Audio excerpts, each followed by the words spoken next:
Now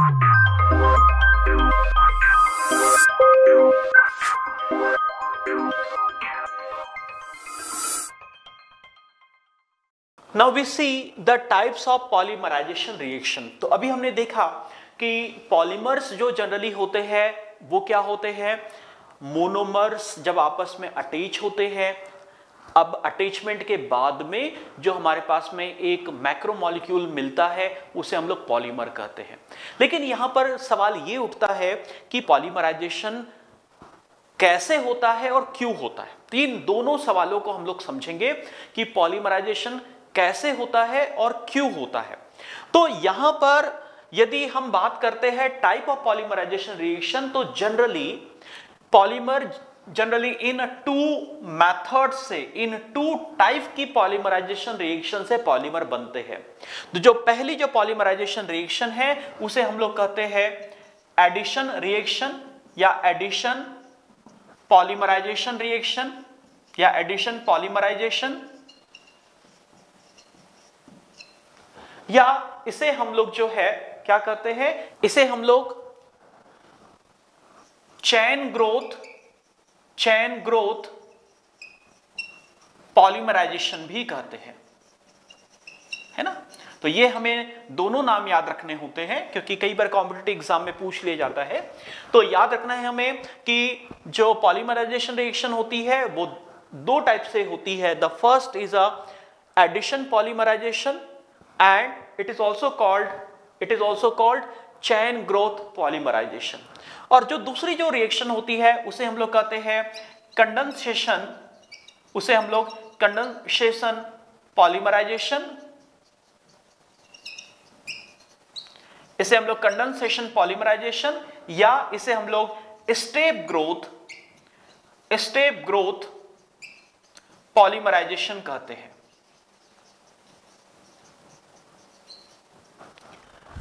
generally जब भी addition या कंडेंसेशन होता है तो पॉलीमर बनने के लिए जो मोनोमर्स होते हैं ये मोनोमर्स पार्टिसिपेट करते हैं। ये जो मोनोमर्स होते हैं जनरली ये मोनोमर्स अनसैचुरेटेड होते हैं। ये जो मोनोमर्स होते हैं जनरली ये क्या होते हैं, these monomers are generally unsaturated molecules, these are unsaturated molecule।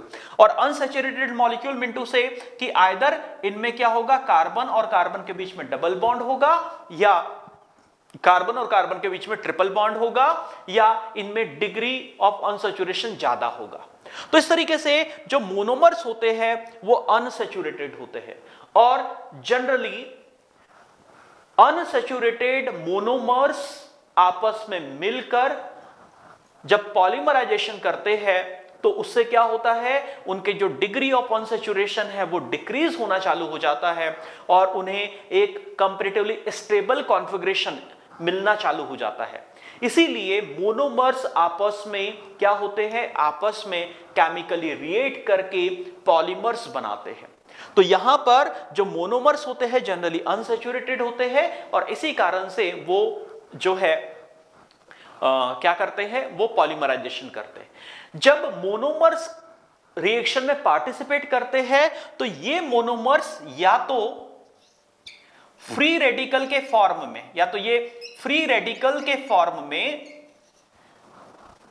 Participate करते हैं या ये आयंस के फॉर्म में पार्टिसिपेट करते हैं। जनरली हमें यह देखने के लिए मिलता है कि जो एडिशन पॉलीमराइजेशन रिएक्शन है, जो एडिशन पॉलीमराइजेशन रिएक्शन है that is mostly govern by the free radical form. तो इस तरीके से यहां पर ये चीजें हमें याद रखनी है कि जो पॉलीमराइजेशन होती है वो दो टाइप की होती है, एडिशन पॉलीमराइजेशन और condensation polymerisation reaction. Polymerisation reaction में मोनोमर्स पार्टिसिपेट करते हैं। Generally monomers are unsaturated molecules और यदि अनसैचुरेटेड मॉलिक्यूल पार्टिसिपेट यदि कर रहे हैं तो they favours addition polymerization reaction. Monomers जब पॉलीमराइजेशन रिएक्शन में पार्टिसिपेट करते हैं तो आइदर वो या तो फ्री रेडिकल के फॉर्म में पार्टिसिपेट करेंगे या वो आयनिक मॉइटी यानी आयंस के फॉर्म में पार्टिसिपेट करते हैं। तो मोस्टली ये देखने के लिए मिलता है कि जो फ्री रेडिकल्स है, ये फ्री रेडिकल जो है एडिशन पॉलीमराइजेशन रिएक्शन को फेवर करते हैं, यानी एडिशन पॉलीमराइजेशन रिएक्शन में जनरली फ्री रेडिकल पार्टिसिपेट करते हैं। अब ये जो चेन ग्रोथ हो रही है वो कैसे हो रही है उसको थोड़ी देर के बाद में समझेंगे, लेकिन यहां पर हम लोग एडिशन और कंडेंसेशन पॉलीमराइजेशन क्या होता है उसको हम लोग यहां पर पहले जनरल तरीके से समझने की कोशिश करते हैं। तो जैसा हमें नाम से ही समझ में आ रहा है कि एडिशन, तो एडिशन रिएक्शन में क्या होता है कि एडिशन रिएक्शन में जो है यदि ए डबल बॉन्ड ए है तो यहां पर क्या है, ये है मोनोमर। इस मोनोमर के जब n नंबर पार्टिसिपेट करते हैं, चूंकि ए और ए में डबल बॉन्ड है, और जब ये एडिशन होगा तो एडिशन रिएक्शन में क्या होगा, ये डबल बॉन्ड स्प्लिट होगा और इस तरीके से ये ए और ए के n नंबर ऑफ मॉलिक्यूल जो है इस तरीके से आगे बढ़ते चले जाएंगे और हमारे पास में पॉलीमर मिलेगा। यानी यहां पर n नंबर of A double bond A when participate in the addition polymerization, all the double bond get converted into the single bond, है ना। तो इस तरीके से यहां पर ये जो चेन है इसकी ग्रोथ होते चली जाती है, इसीलिए इसे हम लोग एडिशन पॉलीमराइजेशन या चेन ग्रोथ पॉलीमराइजेशन कहते हैं। यहां पर एक बात हमें याद रखना है कि एडिशन और कंडेंसेशन में क्या डिफरेंस है। जनरली एडिशन रिएक्शन में या एडिशन पॉलीमराइजेशन में only one kind of monomer participate. Generally जो एडिशन पॉलीमराइजेशन है उसमें केवल वन टाइप के मोनोमर्स पार्टिसिपेट करते हैं। लेकिन जब कंडेंसेशन होता है तो कंडेंसेशन में हमें यह देखने के लिए मिलता है कि when A double bond A reacts with the B C, suppose जब n number of A double bond A combined with the n number of B bond C, तब क्या होता है, यहां पर जब कंडेंसेशन होता है तो यहां पर A और B के बीच में बॉन्ड बनेगा और इस तरीके से हमारे पास में एक लॉन्ग चेन पॉलीमर मिलेगा और साथ में यहां पर हमें C मिलेगा। C is a by product और जनरली कंडेंसेशन में हमें देखने के लिए मिलता है कि जो C होता है either it is a hydrogen और it is a water molecule और कार्बन डाइऑक्साइड, है ना। तो इस तरीके से जब कंडेंसेशन पॉलीमराइजेशन होता है तो कंडेंसेशन पॉलीमराइजेशन में यह बिल्कुल जरूरी नहीं है कि participating monomer should have a unsaturated bond, है ना, ऐसा बिल्कुल जरूरी नहीं है। पर जब भी कंडेंसेशन होता है तो कंडेंसेशन पॉलीमराइजेशन में क्या होता है, जब भी पॉलीमर प्रोड्यूस होगा तो उसके साथ में एक बाई प्रोडक्ट जरूर बनता है और जनरली ये जो बाई प्रोडक्ट होता है वो या तो हाइड्रोजन गैस होती है या वाटर मॉलिक्यूल होता है या कार्बन डाइऑक्साइड मॉलिक्यूल होता है। तो इस तरीके से ये हमें याद रखना है कि एडिशन पॉलीमराइजेशन और कंडेंसेशन पॉलीमराइजेशन में ये मेन डिफरेंस है कि एडिशन पॉलीमराइजेशन में जनरली सिंगल टाइप के मोनोमर्स पार्टिसिपेट करते हैं और कोई भी बाई प्रोडक्ट जनरली नहीं बनता है। लेकिन जब कंडेंसेशन पॉलीमराइजेशन होता है तो यहां पर क्या होगा, यहां पर पॉलीमर के साथ साथ एक बाई प्रोडक्ट बनेगा और ये by product generally water molecule होते हैं। तो अब यहां पर एडिशन पॉलीमराइजेशन और कंडेंसेशन पॉलीमराइजेशन के जो मैकेनिज्म है उस मैकेनिज्म को हम लोग समझने की कोशिश करते हैं। आइए अब हम लोग फ्री रेडिकल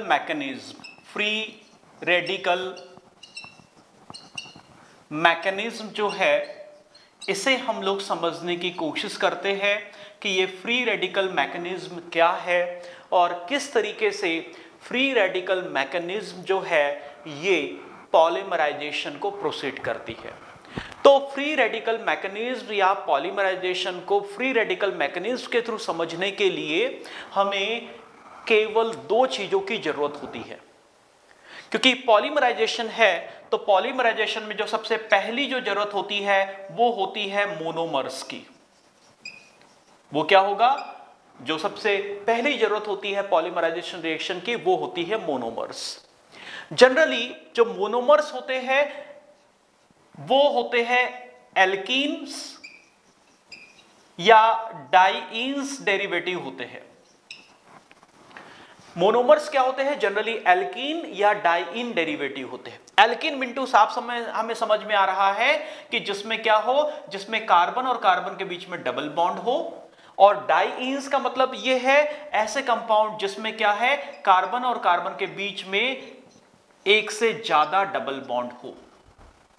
तो ऐसे कंपाउंड जिनमें सिंगल बॉन्ड होता है उन्हें एल्कीन्स जनरली हम लोग कहते हैं, और ऐसे मोनोमर जिनमें more than one double bond होते हैं उन्हें हम लोग डाइईन्स कहते हैं। तो सबसे पहले हमें जरूरत होती है पॉलीमराइजेशन में मोनोमर्स की। फॉर एग्जाम्पल, यदि हमारा पॉलीमर यदि पॉलीथीन है, जिसे हम लोग जनरली प्लास्टिक कह देते हैं, तो यदि हमारा जो पॉलीमर यदि पॉलीथीन है, तो इस पॉलीथीन का जो मोनोमर होगा, इसका जो मोनोमर है वो मोनोमर होगा इथीन। वह क्या होगा? Ethene. CH2 double bond CH2। तो जो CH2 है ये क्या है? CH2 double bond CH2 having a double bond unsaturated, so it comes under a category of the alkenes. हम ये सिंपल चीज हम जानते हैं। और मोनोमर्स के अलावा जो दूसरी जो चीज सबसे इंपॉर्टेंट है वो है जिसे हम लोग कहते हैं free radical generator initiating agent, है ना। दूसरा जो है वो है हमारा फ्री रेडिकल जनरेटिंग इनिशिएटर, है ना। या बहुत ही शॉर्ट और लेमन की लैंग्वेज में कहे तो that is a catalyst. Okay, ये जो फ्री रेडिकल जनरेटिंग इनिशिएटर है या जिसे हम लोग कैटलिस्ट कहते हैं, ये वो मॉलिक्यूल है पॉलीमराइजेशन रिएक्शन में जो फ्री रेडिकल को प्रोड्यूस करता है। और इस तरीके से फ्री रेडिकल बनने के बाद में क्या होता है, जो पॉलीमर बनना चालू हो जाता है। जनरली जो फ्री रेडिकल जनरेटिंग इनिशिएटर्स या कैटलिस्ट होते हैं वो जनरली पेरोक्साइड डेरिवेटिव होते हैं। पेरोक्साइड्स वो क्या होते हैं? Generally those are peroxides. Example के तौर पर यदि हम लोग बात करें तो बेंजॉइल पेरोक्साइड, ठीक है। इसके अलावा एसिटिल पेरोक्साइड,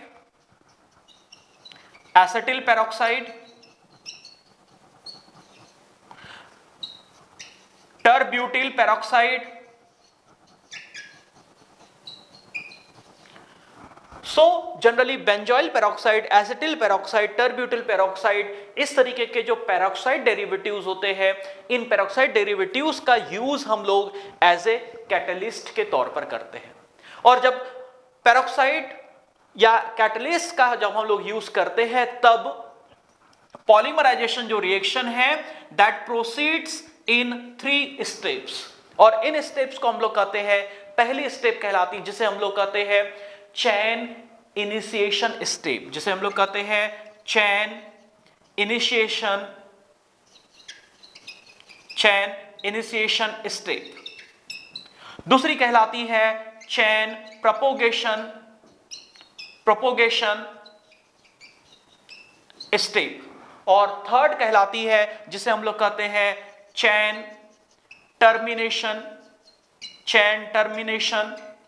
स्टेप।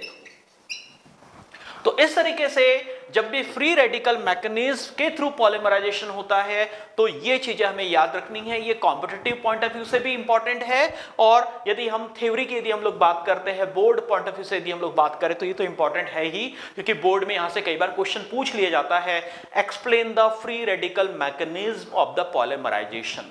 तो आपको 2 चीजें याद रखनी है। पहला कि जब भी हम लोग फ्री रेडिकल मैकेनिज्म की स्टडी करते हैं तो उसमें 2 इंपॉर्टेंट चीजें होती है। The first is a monomer.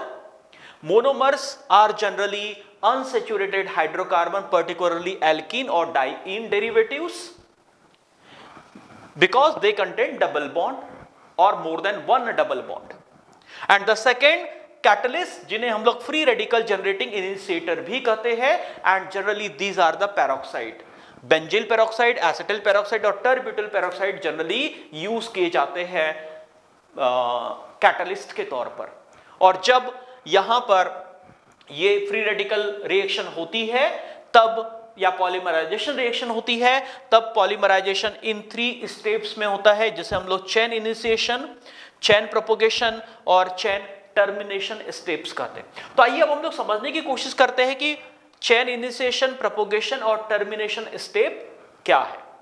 So now we try to understand what is a chain initiation step. तो चेन इनिशिएशन स्टेप में हमारे पास में 2 चीजें होनी चाहिए। पहला मोनोमर। तो सपोज यदि हम लोग पॉलीथीन प्रिपरेशन मेथड के बारे में यदि देख रहे हैं तो पॉलीथीन के लिए जो मोनोमर होता है वो होता है CH2 डबल बॉन्ड CH2, जिसे हम लोग इथीन कहते हैं। So this ethene is a monomer. अब second is a free radical generating initiator, जिसे हम लोग कैटलिस्ट कहते हैं। और कैटलिस्ट के तौर पर हम लोग सपोज यूज कर रहे हैं बेंजोइल पेरोक्साइड। तो जो बेंजोइल पेरोक्साइड होता है हम जानते हैं कि C6H5COO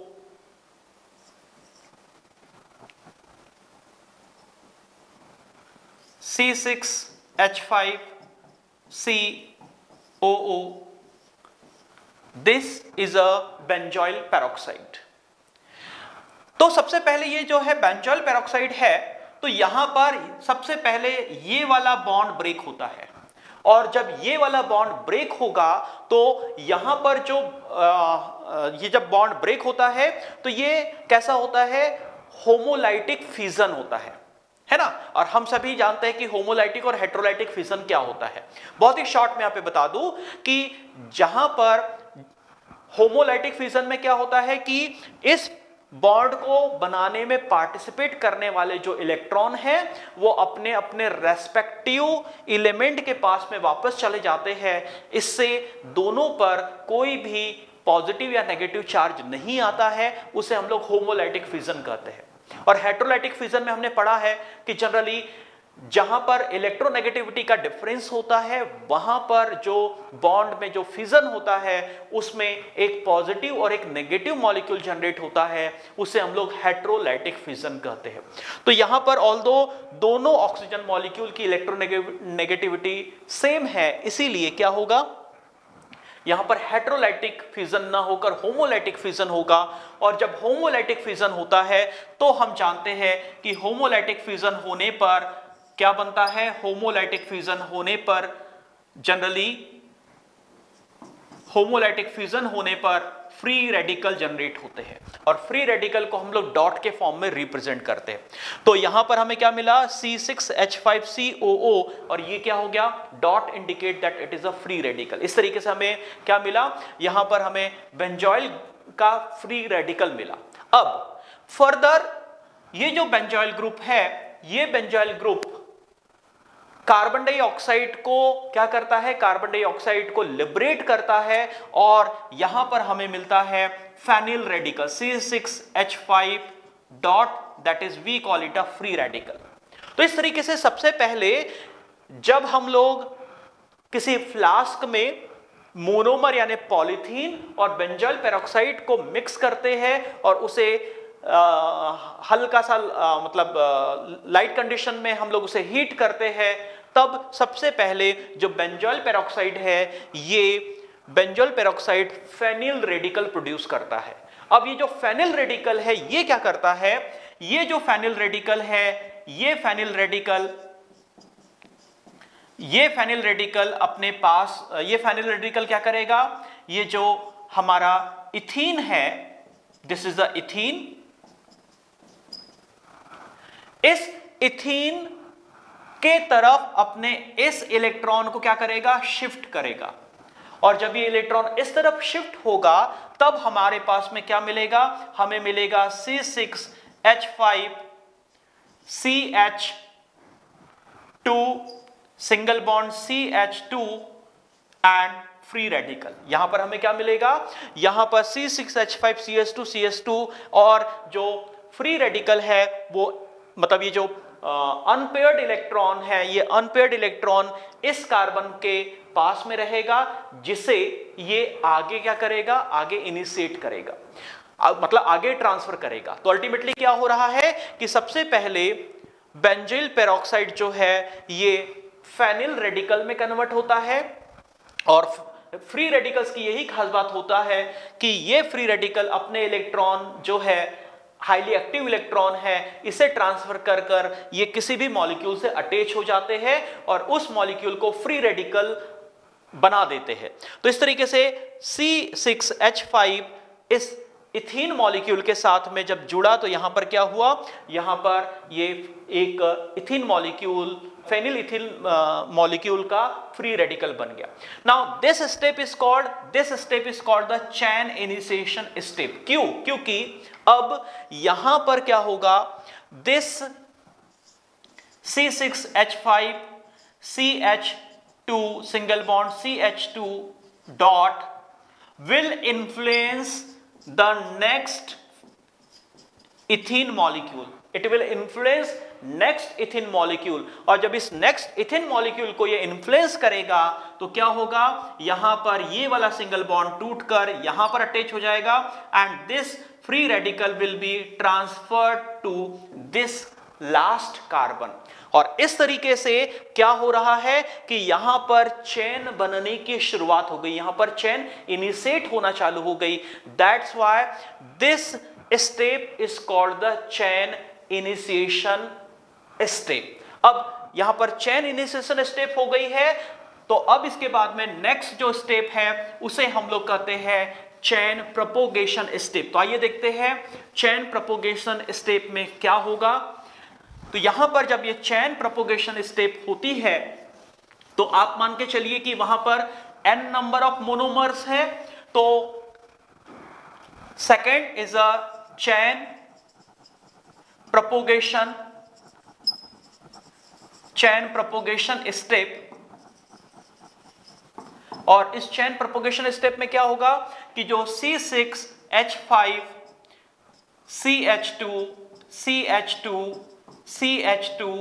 CH2 डॉट जो है ये अब इस तरीके से यहां पर CH2 डबल बॉन्ड CH2 के n नंबर of CH2 double bond CH2 के n नंबर ऑफ जो मोनोमर है इनको क्या करेगा, इनको इनिशिएट करेगा और चेन इस तरीके से बढ़ते बढ़ते लॉन्ग चेन में बन जाएगी। और हमारे पास में जो रिजल्ट मिलेगा वो क्या होगा, C6H5 CH2 single bond CH2 n number then CH2 dot. तो यहां पर क्या हो रहा है, अभी जो हमारे पास में जो चेन मिल रही है या चेन बन रही है, it is also long chain but it is also having what, it is also having what, a free radical moiety. तो इस तरीके से इस स्टेप को हम लोग चेन प्रोपोगेशन स्टेप कहते हैं। और जब टर्मिनेशन की बात आती है तो जब टर्मिनेट करना होता है इस स्टेप को, तब क्या होता है कि C6H5 CH2 n number of ethyl group and CH2 dot combines with the similar same length chain। और ये जब ये सेम लेंथ चेन जो है, इस सेम लेंथ चेन के साथ में जब ये कंबाइन होगा तो हम जानते हैं कि यहां पर ये दो जब फ्री रेडिकल मॉलिक्यूल आपस में अटैच होते हैं तो ये फ्री रेडिकल मॉलिक्यूल अपने सुविधा के अनुसार क्या करेंगे, यहां पर ये बॉन्ड बना लेंगे, because both are having active electron. तो ये दोनों एक्टिव इलेक्ट्रॉन आपस में मिलकर यहां पर बॉन्ड फॉर्म करेंगे और इस तरीके से हमारे पास में C6H5 टर्मिनल वाले C6H5 टर्मिनल वाले हमारे पास में एक पॉलीमर की चेन हमें मिल जाएगी। और इस स्टेप को ही हम लोग कहते हैं chain termination. We call it a chain termination. We call it what, we call it a chain termination step. तो यहां पर क्या हुआ, पहले हम लोगों ने बेंजोइल पेरोक्साइड की हेल्प से इनिशिएशन किया, देन फिर बेंजोइल पेरोक्साइड ने एल्काइल ग्रुप के n नंबर के साथ में अटैच होकर चेन को लॉन्ग किया, जिसे हम लोग कहते हैं चेन प्रोपोगेशन स्टेप, और उसके बाद में दो लॉन्ग चेन जब आपस में मिली, वहां पर फ्री रेडिकल के इलेक्ट्रॉन एक्सचेंज होकर बॉन्ड में कन्वर्ट हुए, तो तब हमारे पास में क्या मिला, तब हमारे पास में यहां पर जो है पॉलीथीन जो है, इस पॉलीथीन का क्या हुआ, लॉन्ग चेन स्ट्रक्चर मिला। अब सवाल आपके मन में यही आ रहा होगा कि यहां पर तो बेंजील ग्रुप जुड़ा हुआ है, देन व्हाट हैपेंस, हम जानते हैं कि किसी भी केमिकल रिएक्शन में जो कैटलिस्ट होता है वो अनचेंज होता है, देन यहां पर सुटेबली जब हमें इस रिएक्शन को स्टॉप करना होता है, तब हम लोग यहां पर सुटेबली इसे दूसरे सॉल्वेंट के साथ में जब ट्रीट करते हैं, देन दिस बॉन्ड ब्रेक्स, और यहाँ पे जो फेनिल ग्रुप है ये अलग हो जाएगा और अगेन ये वहां पर बेंजील पेरोक्साइड बना लेगा। अब यहाँ पर जो फ्री रेडिकल मैकेनिज्म में जो हम लोगों ने इथीन मॉलिक्यूल का एग्जांपल लिया, यानी पॉलीथीन का जो एग्जांपल लिया, तो यहां पर यदि हम लोग देखें तो यहां पर सेम टाइप के मोनोमर, सेम या वन टाइप के मोनोमर यूज हुए हैं। तो ऐसी पॉलीमराइजेशन रिएक्शन या ऐसे पॉलीमर जिसमें सेम टाइप के या वन टाइप के मोनोमर्स होते हैं, उन्हें हम लोग क्या कहते हैं, उन्हें हम लोग होमोपॉलीमर कहते हैं। उन्हें हम लोग क्या कहेंगे, होमोपॉलीमर कहेंगे। यानी for example day to day life की यदि हम लोग बात करें कि यदि मैं गुलाब के फूलों के माला की मैं बात करूं, तो हम उस माला को गुलाब के फूलों की माला तभी कहेंगे जब उसमें क्या हो, केवल और केवल गुलाब के फूल हो, है ना। या गेंदे के फूल की माला की बात करेंगे तो हम उसे गेंदे के फूल की माला कहेंगे जब हम लोग क्या देखें कि जब उसमें केवल और केवल गुलाब के फूल मतलब गेंदे के फूल यूज हुए हो। लेकिन ऐसे पॉलीमर जिसमें एक से ज्यादा more than one kind of monomers होते हैं, ऐसे पॉलीमर जिसमें more than one kind of monomers होते हैं, उन्हें हम लोग क्या कहते हैं, उन्हें हम लोग कोपॉलीमर्स कहते हैं। तो जिसमें वन टाइप के मोनोमर्स होते हैं उन्हें हम लोग होमोपॉलीमर्स कहते हैं, और जिसमें more than one type of monomers होते हैं उसे हम लोग कोपॉलीमर कहेंगे। और जो कोपॉलीमर है उसका जो एग्जाम्पल है वो है ब्यूना एस, है ना। हम जानते हैं कि जो ब्यूना एस जो है, Buna S is what, Buena S is a synthetic rubber, है ना। और जो ब्यूना एस जो होता है उसमें टू टाइप के मोनोमर्स, इसीलिए उसे हम लोग कोपॉलीमर्स कहते हैं। तो आइए यहां पर हम लोग ब्यूना एस बनने की जो केमिकल रिएक्शन है उसको हम लोग थोड़ा सा समझने की कोशिश करते हैं।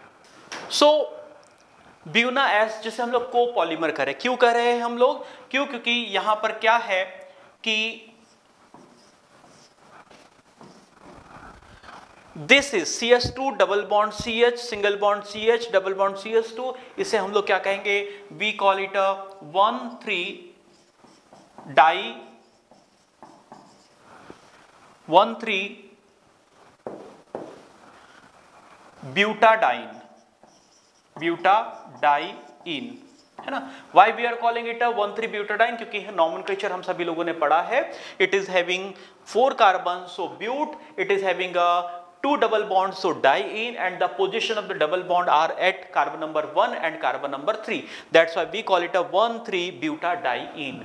और यहां पर ये जो स्ट्रक्चर है C6H5CH डबल बॉन्ड CH2, इसे हम लोग कहते हैं styrene, we call it a styrene, okay. या हम इसे क्या कह सकते हैं, फेनिल, जो इसमें फेनिल ग्रुप जुड़ा हुआ है, और ये क्या है, इथेन है, तो हम इथीन है, तो हम इसे क्या कर सकते हैं, फेनिल इथीन भी कह सकते हैं जनरली, बट इसका जो कॉमन नेम है दैट इज अ स्टाइरीन। जब यहां पर हम 1,3-ब्यूटाडाइन की रिएक्शन स्टाइरीन के साथ में करते हैं सुटेबल इन्वायरमेंट में, तब क्या होता है, तब यहां पर हमें CH2 single bond CH, double bond CH, single bond CH2 single bond CH, ऊपर यहां पर हमें मिलेगा C6H5 then CH2 single bond. इस तरीके से हमें यहां पर जो है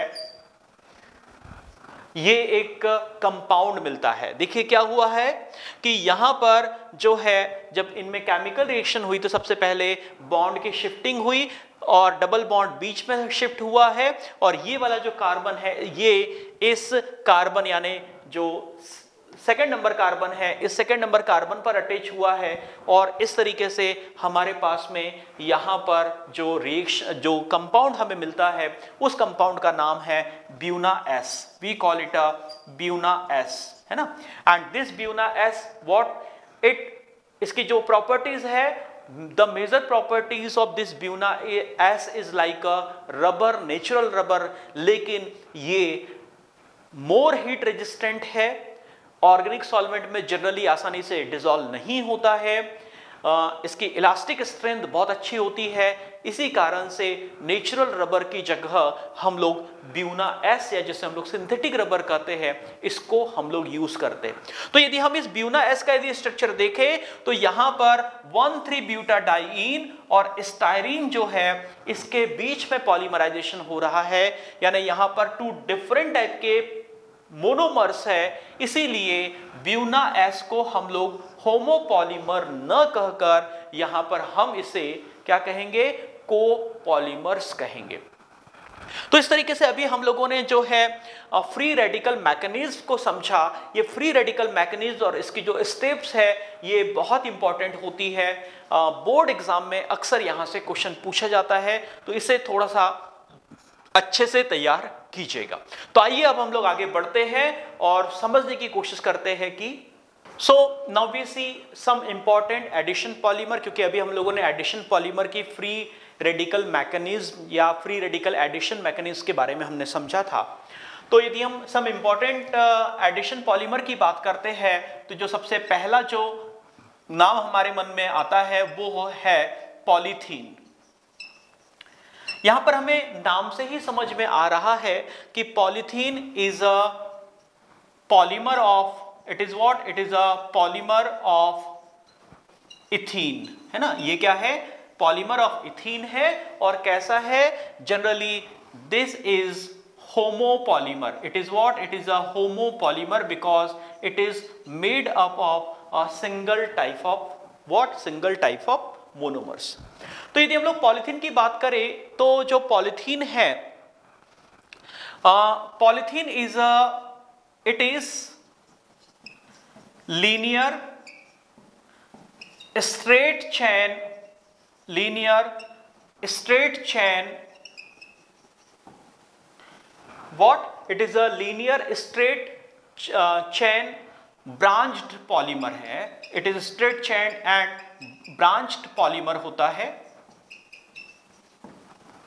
and it becomes soft on heating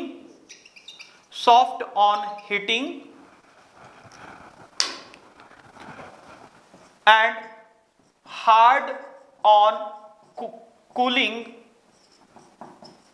It becomes what, it becomes soft on heating and hard on cooling. That's why it is called what, it is called the thermoplastic. इसे हम क्या कहते हैं, इसी प्रॉपर्टी के कारण इसे हम लोग क्या कहते हैं, we call it a thermoplastic, है ना। कि ये जो है गर्म करने पर सॉफ्ट होता है और ठंडा करने पर हार्ड हो जाता है, इसीलिए इसे हम लोग थर्मोप्लास्टिक कहते हैं। दूसरा, there are two types of polythene. जो पॉलीथीन है 2 टाइप की होती है। पहला, we call it a LDP, second we call it a HDP। So what is the LDP? We call it a low density polythene and second is the HDP, we call it a high density polythene। Okay, तो अभी जो लो density polythene है ये कैसे बनती है, या इसकी क्या प्रॉपर्टी है, या इसका क्या यूज है, आइए उसे अब हम लोग पढ़ने की कोशिश करते हैं। सो LDP, लो डेंसिटी पॉलीथीन, तो हम जानते हैं कि ethene is monomer, ethene is monomer, okay. तो जो फर्स्ट इंपॉर्टेंट पॉइंट है वो क्या है कि जो LDP है, इस LDP को हम लोग क्या करते हैं, इसका जो मोनोमर है दैट इज इथीन, और जब इथीन का पॉलीमराइजेशन किया जाता है तो यहां पर हाई प्रेशर और टेम्परेचर की जरूरत होती है। तो यहां पर क्या होता है, पॉलीमराइजेशन हाई प्रेशर पर किया जाता है, और ये जो प्रेशर की जो वैल्यू होती है this is near about we can say 1000 to 2000 atmospheric pressure पर इस पॉलीमराइजेशन को किया जाता है। और जो टेम्परेचर जनरली होता है, जो टेम्परेचर, जिस टेम्परेचर की जरूरत होती है that temperature is near about 350 to 570 kelvin, okay. इस टेम्परेचर की जरूरत होती है पॉलीमराइजेशन के लिए। और जब हम लोग जब जानते हैं कि जब पॉलीमराइजेशन की जरूरत होती है तो वहां पर हमें कैटलिस्ट चाहिए होता है। तो कैटलिस्ट के लिए जनरली डाइऑक्साइड्स ऐसे molecule those are having a more amount of the oxygen, या जिन्हें हम लोग जनरली पेरोक्साइड्स कहते हैं। डाइऑक्साइड्स या बेंजॉइल पेरोक्साइड जो है, बेंजॉइल पेरोक्साइड्स की हमें जरूरत पड़ती है, ओके। और यहां पर जिस मैकेनिज्म के थ्रू पॉलीमराइजेशन होता है वो जो मैकेनिज्म है उसे हम लोग कहते हैं free radical, we call it a free radical addition mechanism. जिस मैकेनिज्म के थ्रू पॉलीमराइजेशन होता है उसे हम लोग कहते हैं कि फ्री रेडिकल एडिशन मैकेनिज्म। और इस फ्री रेडिकल एडिशन मैकेनिज्म में एक जो पॉइंट आपको याद रखना है कि इसमें हाइड्रोजन एटम जो है, हाइड्रोजन एटम का एब्स्ट्रैक्शन होता है। और हाइड्रोजन एटम का एब्स्ट्रैक्शन का मतलब है कि यहां पर हाइड्रोजन एटम क्या होता है, उसका लॉस होता है, यानी हाइड्रोजन एटम यहां पर बाहर निकलता है। तो इसीलिए हम कहते हैं कि it is free radical addition mechanism with hydrogen atom abstraction. इस तरीके से जो है LDP बनाया जाता है। अब LDP की यदि हम लोग बात करें तो जो पॉलीमर हमें मिलता है उसकी सबसे खास बात क्या है कि polymer is a long straight chain but it is having a branching, okay. It is what, it is a long straight chain but having a branching, है ना। It is a having a more number of branch, है ना। तो यहां पे confuse नहीं होना कि लॉन्ग चेन तो है बट कैसा है, ब्रांच है, ठीक है। और ये क्या है, इसी ब्रांचिंग के कारण और लॉन्ग चेन होने के कारण ये कैसा होता है, ये फ्लेक्सिबल होता है, ठीक है। इसकी डेंसिटी कम होती है, यानी जो चेन होती है उन चेन के बीच में जो गैप है वो कंपैरेटिवली ज्यादा होता है, इसीलिए ये कैसे होता है, जनरली फ्लेक्सिबल होते हैं। तो ये हमें याद रखना है कि जो LDP है जनरली कैसे होते हैं, these are highly branched long chain structure होते हैं। इनके जो पॉलीमर्स होते हैं कैसे होते हैं, इनमें ब्रांचिंग ज्यादा होगी और लॉन्ग चेन होगी। इसके अलावा ये फ्लेक्सिबल होते हैं। इसके अलावा जो चीज हमें याद रखनी है वो ये याद रखनी है कि केमिकली इनर्ट और टफ होते हैं। क्या होते हैं, these are generally chemically inert और कैसे होते हैं, टफ होते हैं। और केमिकली इनर्ट और टफ होने के साथ साथ ये क्या होते हैं, इलेक्ट्रिसिटी को भी कंडक्ट नहीं करते हैं। यानी कहने का मतलब यह है कि these are a bad conductor of electricity. और जबकि ये बैड कंडक्टर ऑफ इलेक्ट्रिसिटी है, इसीलिए पॉलीथीन यानी लो डेंसिटी पॉलीथीन का जो यूज है हम लोग कहां करते हैं, जो इलेक्ट्रिकल वायर होते हैं उस इलेक्ट्रिकल वायर की जो इंसुलेटिंग मटेरियल होता है, हम सभी जानते हैं कि जो इलेक्ट्रिकल वायर होते हैं अंदर मेटल होता है और बाहर की तरफ जो है एक मटेरियल होता है, इंसुलेटिंग मटेरियल होता है। तो वो जो इंसुलेटिंग मटेरियल है that is generally made of the LDP। इसी कारण से because it does not transfer the electricity, इसीलिए इंसुलेटिंग वायर की जो इंसुलेशन होता है वो इनसे बनाई जाती है। इसके अलावा ये फ्लेक्सिबल है, इसीलिए जो स्क्वीज करने वाली जो बॉटल्स होती है, खासकर जो पानी की जो बॉटल होती है जो कि हम लोग मार्केट से खरीदते हैं, आपने देखा होगा कि that is a squeeze bottle, जिन्हें हम लोग आसानी से स्क्वीज भी कर सकते हैं। इस तरीके के स्क्वीजिंग बॉटल, फ्लेक्सिबल पाइप और टॉयज बनाने के लिए जनरली हम लोग LDP का यूज करते हैं। तो यहां पर जो इंपॉर्टेंट बातें हमें याद रखनी है वो क्या है, वो ये है कि it is a homopolymer because it is made up of the ethene molecule only. For the preparation high pressure and temperature is required, then the initiators are generally peroxides, then the mechanism is what, free radical addition mechanism along with what, hydrogen atom abstraction, है ना। इसके साथ साथ polymer कैसे होते हैं, long chain होते हैं लेकिन हाईली ब्रांच्ड होते हैं, और हम जानते हैं कि जितना ज्यादा ब्रांच्ड स्ट्रक्चर रहेगा उसके बायोडिग्रेड होने के रेट उतने ज्यादा कम हो जाते हैं, क्योंकि जो माइक्रो ऑर्गेनिज्म है वो ब्रांच चेन स्ट्रक्चर को डैमेज नहीं कर पाते हैं, इसी कारण से वो प्लास्टिक को बायोडिग्रेड नहीं कर पाते हैं। तो इस तरीके से लॉन्ग चेन है, ब्रांच्ड है, फ्लेक्सिबल है, इलेक्ट्रिकली इनर्ट है, केमिकली इनर्ट है, इसीलिए इनका इस्तेमाल हम लोग इलेक्ट्रिकल वायर के इंसुलेशन में, टॉयज में, स्क्वीज बॉटल वगैरह में करते हैं। तो ये था हमारा LDP। आइए अब हम लोग आगे बढ़ते हैं और देखते हैं what is a HDP। Now we see the second type of the polythene, we call it a HDP, जिसे हम लोग कहते हैं हाई डेंसिटी पॉलिथीन। तो सर्टेनली इसका भी जो मोनोमर होगा, monomer is certainly it is a ethene. लेकिन LDP और HDP में जो डिफरेंस है वो है किसका, प्रोसेस का, कि वहां पर इथीन को कैटलिस्ट जो है पर्टिकुलरली पेरोक्साइड कैटलिस्ट के साथ में ट्रीट या हीट किया जाता है, तब हमें वहां पर ब्रांच चेन स्ट्रक्चर यानी लो डेंसिटी प्लास्टिक मिलता है। लेकिन जब यहां पर इथीन को हम लोग हाइड्रोकार्बन सॉल्वेंट, इथीन को जब हम लोग हाइड्रोकार्बन सॉल्वेंट के साथ में ट्रीट करते हैं at the temperature of what, at the temperature of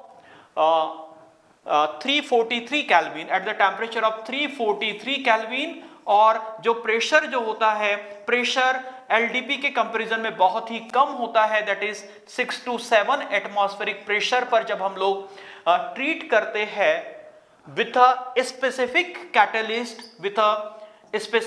catalyst, जिस कैटलिस्ट को हम लोग कहते हैं जिगलर नाटा कैटलिस्ट। ये बहुत इंपॉर्टेंट है, ये आपको याद रखना है कि जिगलर नाटा कैटलिस्ट जो है वो एक ऐसा कैटलिस्ट है जिसके कारण जो है पूरी पॉलीमर इंडस्ट्री जो है वो चेंज हो गई थी। तो जो जिगलर और नाटा, ये दो अलग अलग साइंटिस्ट थे, जिगलर अलग थे और नाटा अलग साइंटिस्ट थे। जो जिगलर थे उन्होंने क्या किया, उन्होंने ट्राई इथाइल एल्युमिनियम, है ना, C2H5 aluminium, try ethyl aluminium और टाइटेनियम टेट्राक्लोराइड जो है, इसके मिक्सचर को हम लोग जिगलर नाटा कैटलिस्ट कहते हैं। और एल्युमिनियम, ट्राई इथाइल एल्युमिनियम और टाइटेनियम टेट्राक्लोराइड जो है, इसके कॉम्बिनेशन को हम लोग जिगलर नाटा कैटलिस्ट कहते हैं। और ये कैटलिस्ट का यूज जो है पॉलीमराइजेशन में बहुत ही ज्यादा यानी इंडस्ट्रियल लेवल पर होने लगा। तो यहां पर this catalyst was discovered by the Ziegler, और जो नाटा जो साइंटिस्ट थे, ही वाज अ इटालियन। इन्होंने इस कैटलिस्ट को इंडस्ट्रियल लेवल पर बहुत ज्यादा एक्सप्लोर किया और यूज किया, जिसके कारण से आज जो है पॉलीमर इंडस्ट्री एक नए फॉर्म में है और हमारे पास में इतने वैरायटी के हमारे पास में पॉलीमर्स अवेलेबल है। तो इस तरीके से डिस्कवरी और यूज ऑफ दिस कैटलिस्ट के लिए जिगलर और नाटा को 1963 में केमिस्ट्री का नोबेल प्राइज मिला था, है ना। तो ये जो कैटलिस्ट है एक इंपॉर्टेंट कैटलिस्ट। तो what is a catalyst? Ziggler NATA catalyst, और जो क्या होता है ट्राई इथाइल एल्युमिनियम और टाइटेनियम टेट्राक्लोराइड होता है। ऑल्दो जिगलर नाटा कैटलिस्ट के बारे में यदि आप सर्च करेंगे तो अब आपको वैरायटी के जिगलर नाटा, अलग अलग ग्रुप के जिगलर नाटा कैटलिस्ट आपको देखने के लिए मिलेंगे। तो इस तरीके से यदि हमें HDP बनाना है तो हमें इथीन को हाइड्रोकार्बन सॉल्वेंट के साथ में ट्रीट करना होता है with the temperature 343 kelvin with the low pressure like 6 to 7 atmospheric pressure as compare to LDP। और कैटलिस्ट जो है वो जिगलर नाटा कैटलिस्ट यूज किया जाता है। इससे जो हमें मिलता है वो मिलता है हमें लॉन्ग चेन लीनियर पॉलीमर्स। तो ये लॉन्ग चेन लीनियर पॉलीमर के कारण जनरली जो HDP है इन्हें हम लोग लीनियर पॉलीमर्स भी कहते हैं। जनरली इसे हम क्या कहते हैं? इसे हम लोग लीनियर पॉलीमर कहते हैं। और यहां पर ये जो लॉन्ग चेन पॉलीमर्स होते हैं इनकी जो पैकिंग होती है वो क्लोज पैकिंग होती है, यानी इनके बीच में जो गैप होता है वो बहुत कम होता है, क्लोज पैकिंग होती है। इसी क्लोज पैकिंग के कारण ही इनकी जो डेंसिटी होती है वह ज्यादा होती है। इसीलिए because of the linear structure and the closely packed structure these are called the HDP, high density polythene, या जनरली इसे हम लोग HDP या जिसे हम लोग HDPE भी कह सकते, पॉलीइथिलीन भी कह सकते हैं, या HDP जनरली हम लोग कहते हैं। तो इस तरीके से यदि हम लोग यहां पर देखें तो यहां पर जो है ये मेन पॉइंट आपको याद रखना, और इसी के कारण यानी इनके डेंसिटी ज्यादा होने के कारण ही इनका यूज हम लोग जो है बहुत सारे जो प्लास्टिक है, हार्ड जो प्लास्टिक है यानी बकेट्स हो गया या इस तरीके की चीजें हम लोग पाइप्स बनाने में इनका यूज हम लोग करने लगे हैं। तो ये कुछ इंपॉर्टेंट पॉइंट आपको याद रखने हैं किसके बारे में? HDP के बारे में, है ना। तो यहां पर एक चीज और मैं आपको बता दूं कि LDP जो है कई जगह आपको LDPE लिखा मिलेगा, और जो HDP है ये कई जगह आपको जो है HDPE लिखा मिलेगा। LDP stand for the low density polythene या पॉलीथीन, और HDP stand for high density polythene या पॉलीइथीन, है ना। तो इस तरीके से यहां पर अभी हमने देखा कि जो पॉलीथीन है वो दो टाइप की होती है, पहला LDP और दूसरा HDP। इसमें दो पॉइंट आपको याद रखना है कि LDP are the branched, while जो HDP होते हैं ये ब्रांच नहीं होते हैं। तो इसीलिए जनरली जो गवर्नमेंट है, गवर्नमेंट का भी ये कोशिश है कि HDP जो प्लास्टिक्स है इसको प्रमोट करे, क्योंकि ये इजीली रिसाइक्लेबल होते हैं। लेस ब्रांच होने के कारण एनवायरनमेंट पर इनका नेगेटिव इम्पैक्ट LDPE के कंपैरिजन में कम पड़ता है। और ये कुछ बातें जो आपको एग्जाम यानी बोर्ड एग्जाम और कॉम्पिटिटिव पॉइंट ऑफ व्यू से आपको याद रखनी है। तो ये था हमारा पॉलीथीन। आइए अब हम लोग आगे बढ़ते हैं और पढ़ते हैं our next addition polymer, and that is what? That is Teflon. Now we see the our second addition polymer, that is we call it a polytetrafluoroethene, या जिसे जनरली हम लोग जो है टेफ्लॉन के नाम से भी हम लोग क्या करते हैं? It is also known by the name of the Teflon. और हम सभी जानते हैं कि टेफ्लॉन का जो कॉमन यूज जो कि हम लोग देखते हैं वो हाउस होल्ड सब्सटेंसेस में होते हैं। पर्टिकुलरली पहला जो कि आपने यूटेंसिल्स देखे होंगे जो नॉन स्टिक यूटेंसिल्स होते हैं, ऐसे यूटेंसिल्स जिनका यूज हम लोग क्या करते हैं? लेस ऑयली फूड पकाने के लिए यदि हमें करना हो तो उसके लिए जिन यूटेंसिल्स का हम लोग यूज करते हैं उन्हें हम लोग नॉन स्टिक यूटेंसिल्स कहते हैं। और उन नॉन स्टिक यूटेंसिल्स को यदि आपने कभी गौर से देखना तो उसके ऊपर आपको लगेगा कि वो जो एल्युमिनियम की मेटल का पैन होगा और उसके ऊपर एक ब्लैकिश या डार्क ग्रे कलर का एक कोटिंग आपको दिखेगी। तो जो कोटिंग होती है that coating is called the Teflon.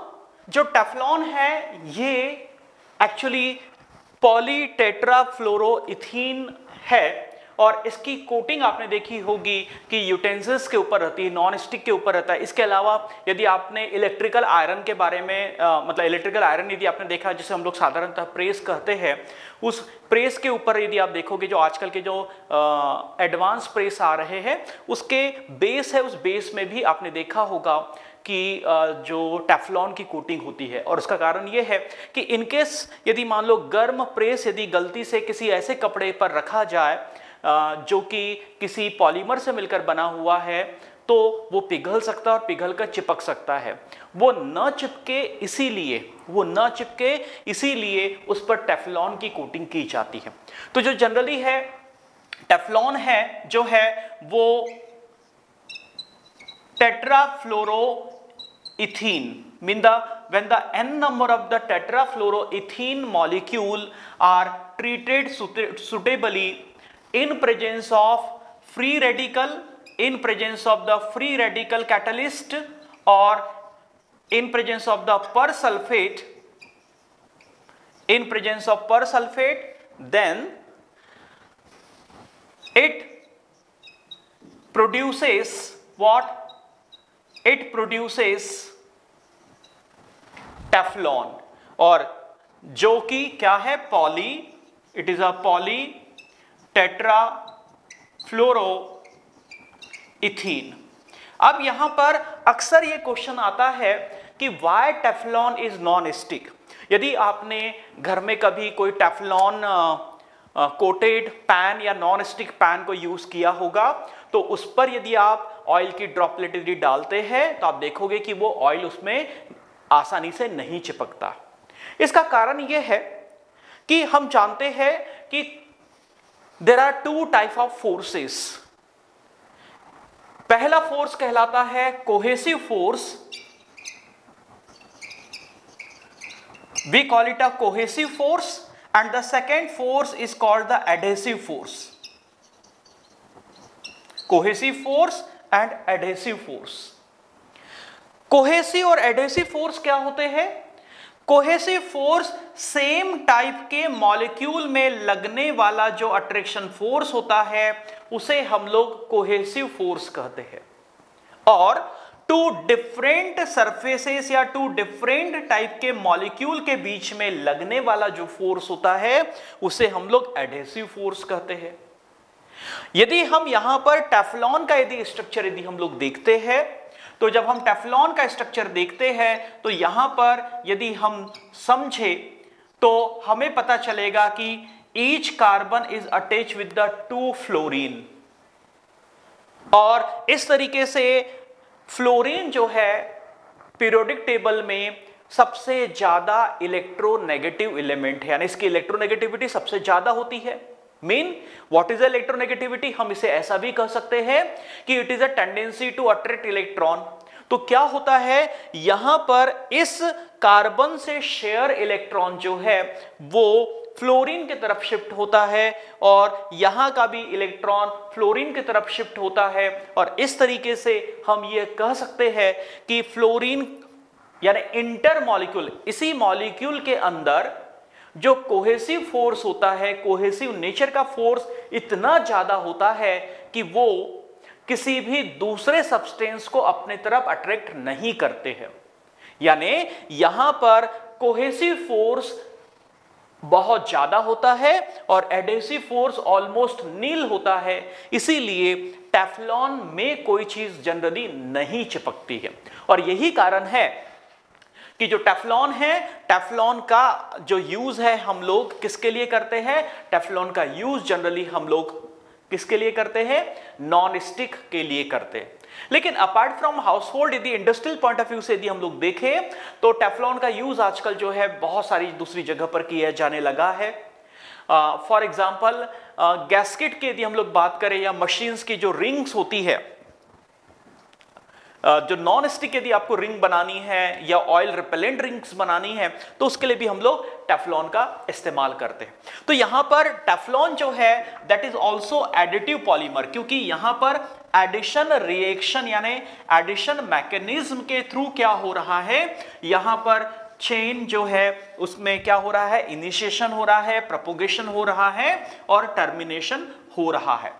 तो इस तरीके से ये हमारा सेकेंड एडिटिव पॉलीमर था। आइए अब हम लोग आगे बढ़ते हैं और देखते हैं हमारा थर्ड एडिटिव पॉलीमर, और वो है पॉलीएक्रिलोनाइट्राइल। तो जो पॉलीएक्रिलोनाइट्राइल है जनरली ये जो है ये एक्रिलोनाइट्राइल के डेरिवेटिव्स है या एक्रिलोनाइट्राइल के पॉलीमर है। एक्रिलोनाइट्राइल क्या है कि जब हम इथीन में से एक हाइड्रोजन को साइनाइड जो मॉलिक्यूल है यानी नाइट्राइल मॉलिक्यूल जो है उससे जब हम लोग सब्स्टिट्यूट कर देते हैं तब हमारे पास में मिलता है acrylonitrile. We call it acrylonitrile. जब हम लोग इसके n नंबर ऑफ मॉलिक्यूल्स को सुटेबली हम क्या करें, जब हम लोग कैटलिस्ट के प्रेजेंस में जब हम लोग क्या कर रहे हैं, इसे कैटलिस्ट पर्टिकुलरली पेरोक्साइड कैटलिस्ट के प्रेजेंस में जब हम लोग इसे ट्रीट करते हैं then we obtained CH2 single bond CHCN। इस तरीके से हमारे पास में पॉलीएक्रिलोनाइट्राइल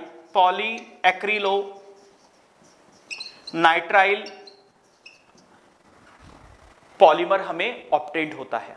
और ये जो पॉलीएक्रिलोनाइट्राइल है इसका जो यूज है वो हम लोग जनरली फाइबर्स के तौर पर करते हैं। और फाइबर्स की यदि हम लोग बात करें तो हम जानते हैं जो वूल है, आप सभी लोगों ने ऊन देखा है जिसको हम लोग हिंदी में ऊन कहते हैं। जनरली जो ऊन जो है वो हमें शिप यानी भेड़ से मिलता है, लेकिन उसके जो फाइबर्स होते हैं, फाइबर्स की लेंथ का इशू है, उसके ड्यूरेबिलिटी का इशू होता है। इसीलिए सिंथेटिक वूल आजकल जो मार्केट में जो स्वेटर्स जो आते हैं उसमें जो मेजर पार्ट होता है वो सिंथेटिक वूल का होता है। और जो सिंथेटिक वूल है, सिंथेटिक वूल के तौर पर जो है पॉलीएक्रिलोनाइट्राइल का यूज किया जाता है। इसके अलावा जो ऑर्लॉन या एक्रिलॉन जो फाइबर है, कमर्शियली जो ऑर्लॉन या एक्रिलॉन जो फाइबर आते हैं वो भी जनरली इसी पॉलीएक्रिलोनाइट्राइल से ही बनाए जाते हैं। तो इस तरीके से यहां पर एडिटिव पॉइंट ऑफ व्यू से हम लोगों ने additive reaction point of view से हमने थ्री फाइबर्स देखे। पहला था हमारा पॉलीथीन जिसमें हम लोगों ने LDPE HDPE पढ़ा, दूसरा था हमारा टेफ्लॉन और थर्ड था हमारा एक्रिलोनाइट्राइल। आइए आगे बढ़ते हैं और अब हम समझने की कोशिश करते हैं कि what is a condensation type of polymerisation reaction. क्योंकि पॉलीमराइजेशन रिएक्शन हमने देखा था दो टाइप की होती है, पहला था एडिशन और दूसरा था कंडेंसेशन। तो आइए अब हम लोग समझने की कोशिश करते हैं कि कंडेंसेशन रिएक्शन ऑफ पॉलीमराइजेशन क्या है और वो कौन से पॉलीमर्स है जिन्हें हम लोग कंडेंसेशन मैकेनिज्म से प्रोड्यूस करते हैं।